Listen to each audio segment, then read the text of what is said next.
Good morning class.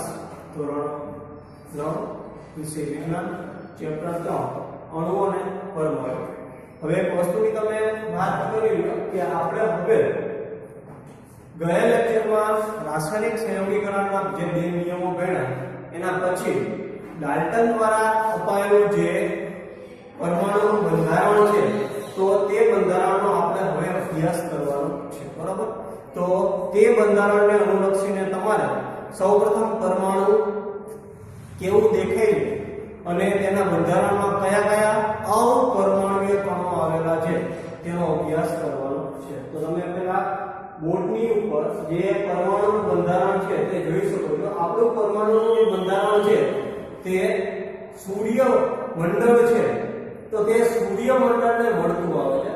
એક વસ્તુ તમે વિચાર કરજો, જેમ કેન્દ્રમાં સૂર્ય છે અને સૂર્યની આસપાસ બીજા 9 ગ્રહો ફરતા હોય છે, તેવી રીતે અહીંયા પરમાણુના કેન્દ્રમાં ધ્યાનમાં રાખજો કે વચ્ચેના ભાગમાં પ્રોટોન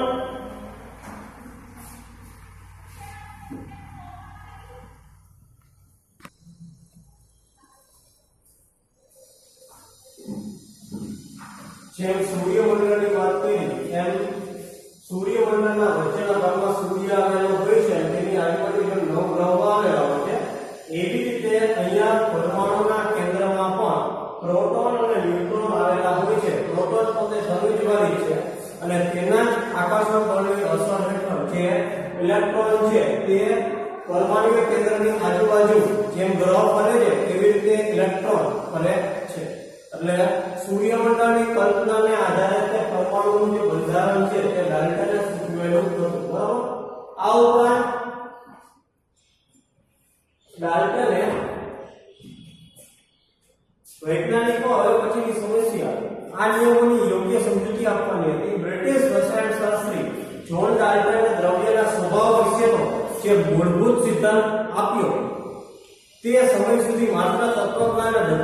ડાલ્ટને ગ્રીક તત્વજ્ઞાનીઓ દ્વારા અપાયેલ શબ્દ પરમાણુ શબ્દનો સૌપ્રથમ ઉપયોગ કરેલો હતો. તેનો સિદ્ધાંત રાસાયણિક સંયોગીકરણના નિયમો પર આધારિત હતો અને ડાલ્ટનના સિદ્ધાંતે જે પરમાણુનું બંધારણ છે તે સમજાવવા માટે બહુ મોટો ભાગ ભજવેલો છે. ડાલ્ટન સુધી ના જેટલા પણ વૈજ્ઞાનિકો હતા તે બધાને ખ્યાલ તો હતો કે દ્રવ્યનું જે બંધારણ છે, દ્રવ્યનો પાયાનો કણ છે તે કોઈ પણ એક કણ છે, પણ તે કણનું નામ અને તે કણનું બંધારણ ડાલ્ટન દ્વારા અપાયેલું હતું, બરાબર? તો ડાલ્ટને પોતે જે પોતાની અભિધારણા ડાલ્ટનના સિદ્ધાંતને આધારે તેણે જે અભિધારણા પરમાણુ વિશે આપેલી છે તો તેના મુદ્દા અહીંયા આપેલા છે. તે સૂક્ષ્મ કણોને પરમાણુ તરીકે ઓળખવામાં આવે છે. તો તેની અભિધારણા હવે આપણે જોઈએ.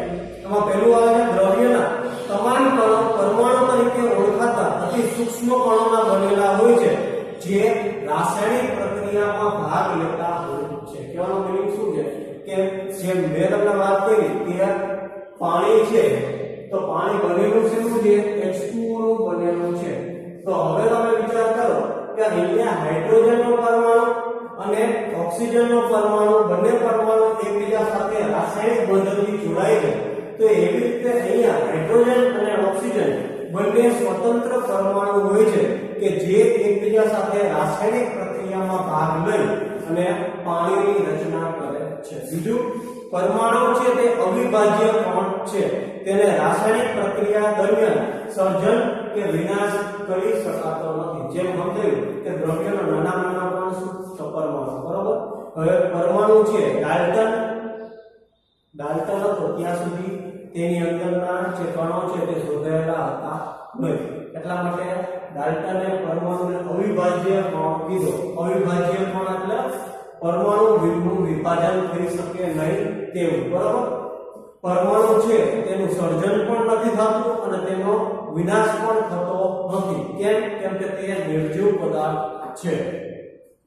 એક જ તત્વના પરમાણુના દળ અને રાસાયણિક ગુણધર્મો સમાન હોય છે. હવે હાઇડ્રોજનની વાત કરવામાં આવે તો હાઇડ્રોજનના જેટલા પણ પરમાણુઓ હશે તે બધા પરમાણુઓના કદ અને દળ સરખા હશે, બરાબર. એમના એક જ તત્વના જુદા જુદા પરમાણુઓ હોય તો એમાં તમને કદ અને દળનો તફાવત જોવા મળશે નહીં, બરાબર. એક જ તત્વના બધા પરમાણુ સમાન કદ અને સમાન દળ ધરાવે છે. જુદા જુદા તત્વોના પરમાણુના દળ અને રાસાયણિક ગુણધર્મ જુદા જુદા હોય છે.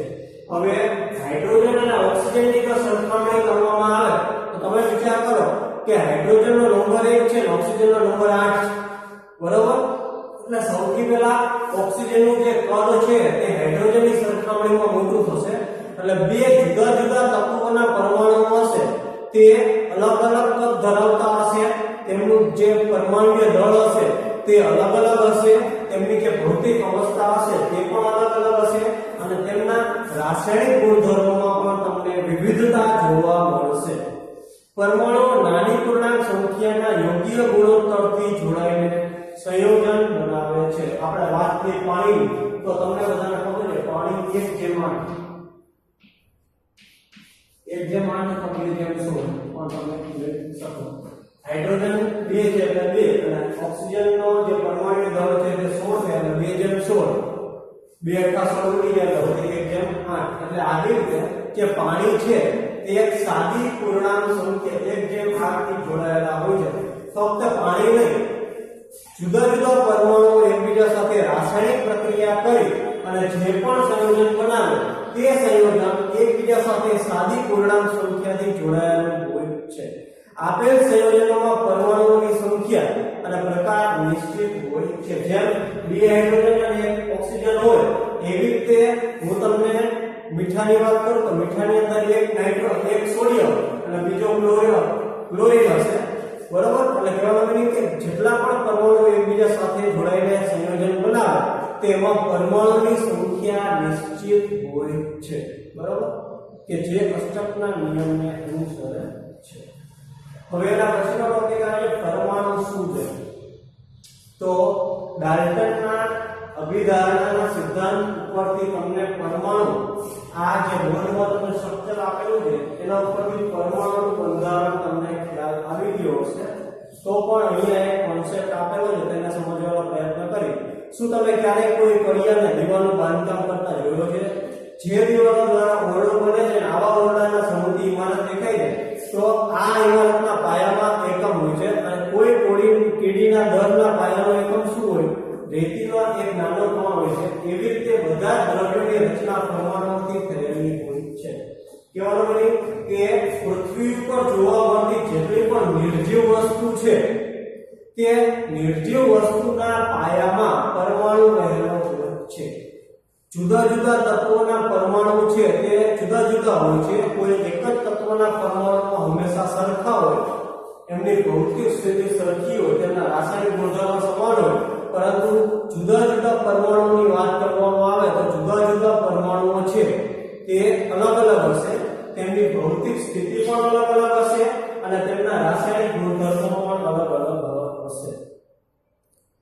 પરમાણુનું કદની જો વાત કરવામાં આવે તો ધ્યાનમાં રાખજો કે પરમાણુને પણ પરમાણુના કેન્દ્રથી છેલ્લા ઇલેક્ટ્રોન સુધીના અંતરને પરમાણુય ત્રિજ્યા તરીકે ઓળખવામાં આવે છે અને આ પરમાણુય ત્રિજ્યાને નેનોમીટર દ્વારા માપવામાં આવે છે.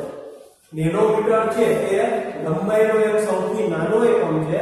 પરમાણુને સૌપ્રથમ આપણે જોઈ શકતા નથી. ઇલેક્ટ્રોનિક માઇક્રોસ્કોપ બહુ હાઈ લેવલના ઇલેક્ટ્રોનિક જે માઇક્રોસ્કોપ હોય એના દ્વારા પરમાણુ દેખાય અને પરમાણુ ત્રિજ્યા નક્કી થાય. અને પરમાણુની ત્રિજ્યા કયા એકમમાં? તો નેનોમીટરમાં નક્કી થાય છે. ધ્યાનમાં રાખજો 1 નેનોમીટર બરાબર 10⁻⁻⁹ મીટર. અવારનવાર પરીક્ષામાં MCQમાં ખાલી જગ્યામાં આ વસ્તુ પૂછે છે કે 1 નેનોમીટર બરાબર કેટલા મીટર? તો 10⁻⁹ એટલે કે 1/1 પાછળ 9 મીટર હોય એટલો જે પરમાણુ ત્રિજ્યા હોય છે તે નાની હોય છે. ત્યારે તમને બધાને એટલે પરમાણુને આવી રીતે જોઈ શકાતો નથી, પરંતુ ઇલેક્ટ્રોનિક માઇક્રોસ્કોપ દ્વારા તેની જે પરમાણુય ત્રિજ્યા છે તે નક્કી કરી શકાય છે.